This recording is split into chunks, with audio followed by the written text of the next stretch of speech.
All right. Thank you very much, Gabe. So I'm going to give you an overview of NGA program, basically, in half an hour. It's really impossible to go to the details of these things, so I'll try to highlight the very key important issues. Otherwise, the details, we have to discuss it offline. Before I start, I would like to appreciate all people who worked on NGA, modelers, researchers, practitioners, end users. Overall, more than 30 people worked on NGA over 5 years. Lots of interactions, and we really appreciate their time and efforts. The funding for NGA came mainly from Caltrans, California Energy Commission, CEC, and Pacific Gas and Electric Company, PG&E. Ron Mays asked me to put a couple of slides that where attenuation model fits in the whole probabilistic seismic hazard analysis. This is a cartoon. Obviously, probabilistic seismic hazard analysis, PSHA, has various components. We have to know something about the source, like fault geometry, maximum, minimum magnitudes, rates of activities, and so on. And obviously, we have to know about attenuation model or ground motion prediction equation, which I'm going to elaborate. Once you put the whole thing into the package, I'm simplifying it a lot. You get something like this, which is, we call it hazard curve. In the vertical axis is probability of exceedance in a time frame. In this case, is 50 years. Horizontal axis can be peak ground acceleration or other intensity measures. In this case, is the spectral acceleration at period of 0.2 seconds. Once you know your probability of exceedance, you go that and you read your spectral acceleration. You repeat this process for other periods, and you construct your uniform hazard spectrum. This is for a specific site, hypothetical site somewhere in California. If you repeat this thousands of times with much more complexity, the way that USGS is doing for national hazard maps, you get contours of, again, peak ground acceleration or spectral ordinates. This is an example that is coming from 2008 USGS National Hazard Maps for the west coast of United States. So this was a global picture that where it fits in. NGA program, Next Generation Attenuation Project, was a 5-year program coordinated by Pacific Earthquake Engineering Research Center, PEER, between 2003 and 2008. I intentionally put this photo. This is one of the literally tens of workshops that we have, invitational workshop. Many people involved from academia, practitioners, federal government, state government, end users, and we all really learned from each other. It was truly a multidisciplinary program. Geologists, seismologists, geotechnical and structural engineers, researchers, practitioners, end users, they were all involved at various levels. And that is really one of the key strengths of NGA program. It wasn't just a couple of people sitting in a room and decide about the whole thing. So the first step was to compile this huge database of ground motion. I really believe this is the largest uniformly processed strong ground motion for shallow crustal earthquakes in the world. About 173 earthquakes, about 3,500 stations, 3 components each, so more than 10,000 records were compiled. Not only the recorded motion and spectra, basically this plot is magnitude versus distance. The red dots indicate the database that PEER had in 1997. Then between 1997 and 2002, we added the new data, the blue dots. The size of the database increased by a factor of 3. It was a huge database. And it wasn't only the data, the recorded data or the processed data. One very important component of NGA database is metadata, which is data about data, basically. For example, 6 distance measures are in the database, different site classifications, shear wave velocity in top 30 meters of soil, VS30, either estimated or measured. It was a painful process, collection of that kind of information, but now we have it. Hanging wall, footwall, and lots of other. There are more than 100 columns of metadata in this database. And the other thing is that the database is fully available to the public. We are very proud of this concept. It's open source. You can download whatever we have. Nothing is secret. After the database was completed, more or less completed, 5 teams of attenuation modelers started working on models. Abramson and Silva, Bohr and Atkinson, Campbell and Bozorgnia, Chow and Youngs, and Idris. The ground motion attenuation modelers basically started from a common database that I just explained. However, they had the freedom to choose a subset. For example, 2 teams selected to include aftershock data in their analysis, and 3 teams excluded aftershock data. So they had the freedom to choose a subset from the starting database. Somehow this doesn't move, but okay. The scope was to develop a ground motion prediction equation or attenuation model for horizontal component. We still don't have vertical component. That's a separate issue that we want to do it in the near future. For peak ground acceleration, peak ground velocity, peak ground displacement, and specular acceleration from period of 0.01 to 10 seconds. I'm highlighting the key issue, new parameters here. Previously, we used to go to period of 4 or 5 seconds. Now we are going to 10 seconds. This is a major improvement. There are lots of demands for flexible structures and systems. We go to magnitude 5, from 5 to 8 plus. That is new. We go to from the distance of 0 to 200 kilometers. We used to go to 70 or 100 kilometers. Now it's 200 kilometers. And other features that you can see here, and I'm going to highlight them briefly. The NGA basically was analysis of empirical data, recorded ground motion. However, in the situations specific issues that we didn't have enough data, we took advantage of simulation. 2 cases I'm mentioning here. One case is amplification of ground motion when you have deep basin, basically the depth to basement rock. The amplification, basically the model is coming from Southern California Earthquake Center, SCEC. It was very fruitful interaction with SCEC. Basically, we got the model from SCEC, and then some attenuation modelers, they put the model into their larger equation and ran it through the empirical data. The other situation that we took advantage of simulation was effect of Soul nonlinearity on the response. We don't have enough data. We went through the simulations to understand the behavior. So besides these 2 things and other supporting research from simulation, basically the analysis was on the recorded empirical data. In the next few slides, I'm going to show you just some key features of NGA models.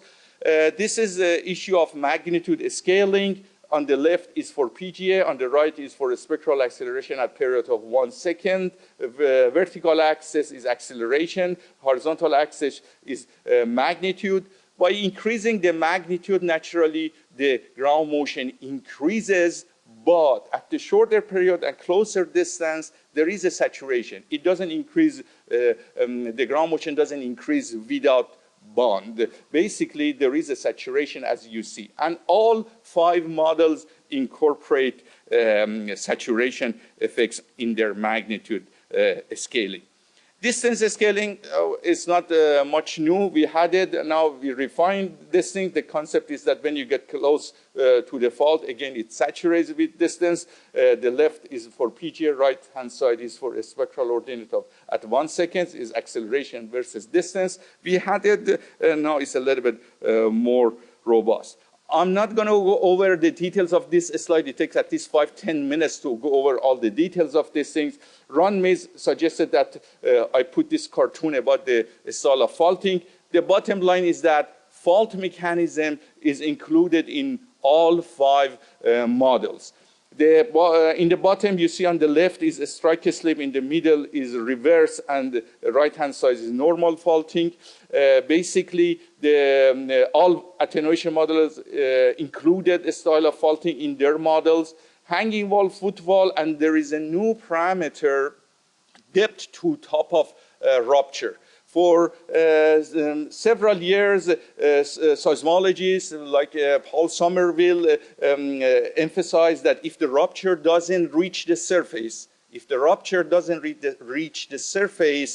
the ground motion generally is higher. For the first time, empirically, we observed these things, and 3 out of 5 models incorporated that ZTOR, top of rupture, depth to top of rupture, as one of the factors. Site condition, all NGM models includes a sort of site condition in their models. 4 out of 5 models include VS30, shear wave velocity in top 30 meters of soil, as an indicator of the site condition. This plot is site amplification versus rock acceleration for NIHERP site classes B, C, D, E.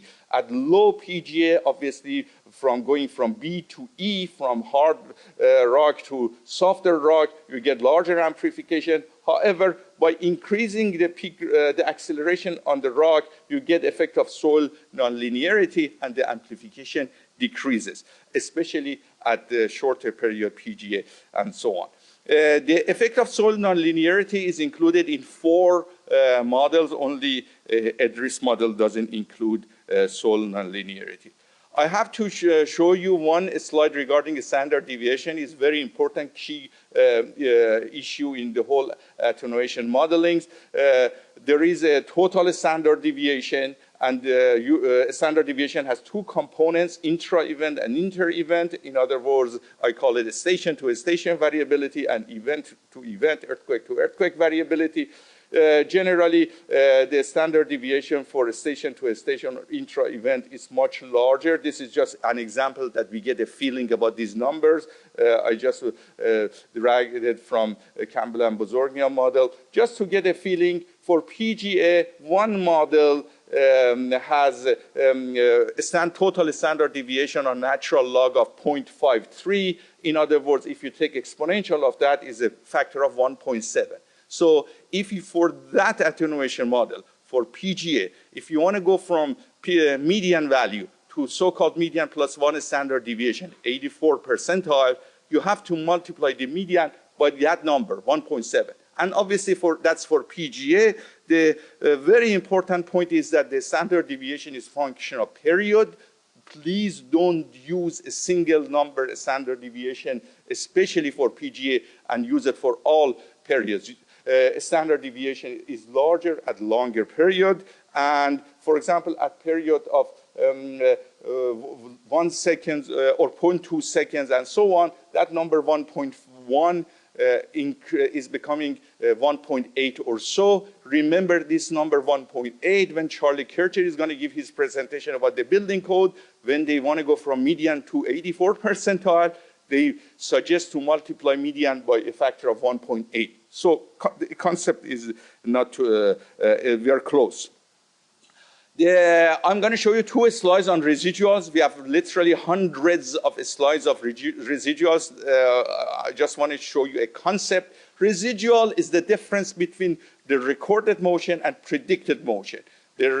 What you observe and what you predict, basically. This is inter-event residual. There are 63, this is one of the models. There are 63 points in this plot representing 63 earthquakes. The point of this slide is that green dot that you see right-hand side, which is related to Taiwan Chichi earthquake. For over 5 years, many people asked that the reason that we are getting into the details of that, the reason that the ground motion is lower in some cases based on NGA, the reason they were asking that because we are matching Chichi data, that's why we are missing possibly California data. The purpose of this plot is that we are not matching Chichi. It's below 0. It means we are over-predicting Chichi. And the dots, red dots are for California data. So we are doing also a decent job for California data also. In other words, we are not biased. This is versus distance is intra-event residuals. Again, there are hundreds of such plots, residual plots. Basically, with versus distance, there are thousands of points in this plot. If there is no trend, it means this specific case for this background acceleration and so on, the model is doing a decent job. I'm going to show you the one plot, spectral displacement, not acceleration. It's a spectral displacement in centimeter, vertical axis versus period is log scale for magnitude 5, 6, 7, 8. The point of this plot, first of all, to emphasize that we go up to period of 10 seconds is very important. This is an example of tall buildings now. The period of tall buildings in California, they reach 6, 7, 8 seconds. I have heard there are buildings, new buildings in overseas that there are 10 plus seconds. Anyway, another point of this thing is that the peak of a spectrum for magnitude 5, in this case, is around 0.2 seconds. The peak is at like 0.2, 0.3 seconds for magnitude 5. When you go to magnitude 8, the peak is beyond 10 seconds. It can be 15 seconds. The bottom line is that the shape of response spectrum is function of magnitude. The old-fashioned way of that we have been doing it, we used to do it 30, 40 years ago. It's fixed shape of response spectrum and scale it up and down doesn't work. The shape of the response spectrum is function of magnitude. It makes sense. For larger magnitude earthquakes are richer in longer period components, so the peak is at longer periods. I'm going to show you 2, 3 plots of the comparison of attenuation models. This is on the left is a spectral acceleration. In that case, at the left, spectral acceleration versus period at the left for magnitude 6.5, at the right 7.5 for a strike slip fault. The models are more or less close. This is log scale that engineers don't like. This is linear scale. Again, you don't see drastic difference among the models. But if you put them under microscope, these are the numbers that you see. For example, at period of 1 second, the lowest number in this specific case is coming from Bohr and Atkinson, and the largest prediction is coming from Idris. Now, if you go to the reverse faulting, again, left-hand side is for magnitude 6.5, right-hand side is for magnitude 7.5.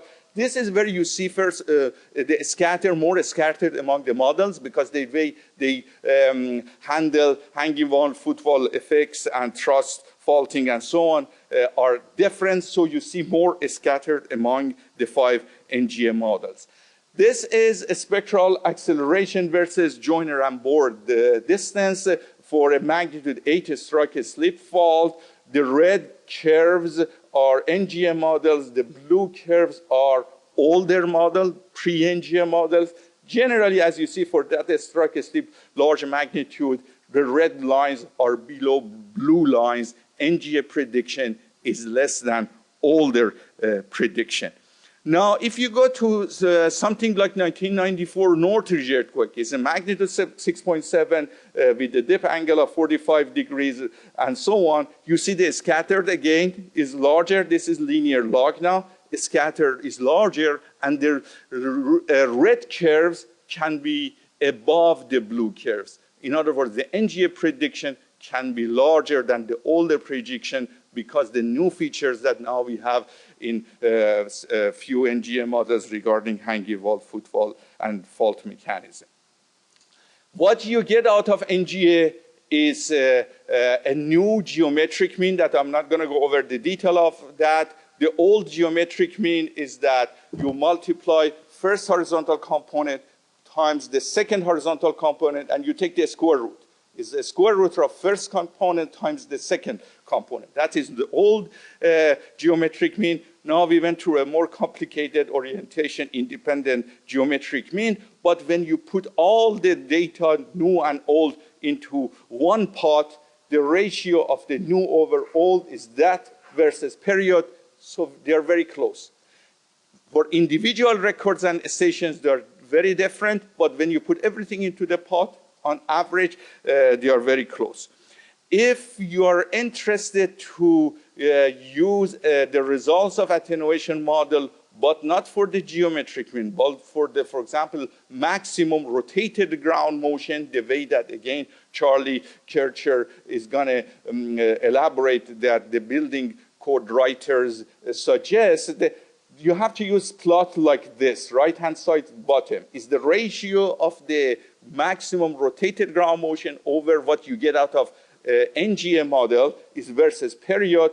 If you go to a period of 1 second, the ratio is about 1.3. Remember this number 1.3? Charlie and his group did separate analysis, and they reached to the same conclusion. For a period of 1 second, they get the results of the NGA model. They multiplied it by 1.3 to get it to maximum rotated ground motion.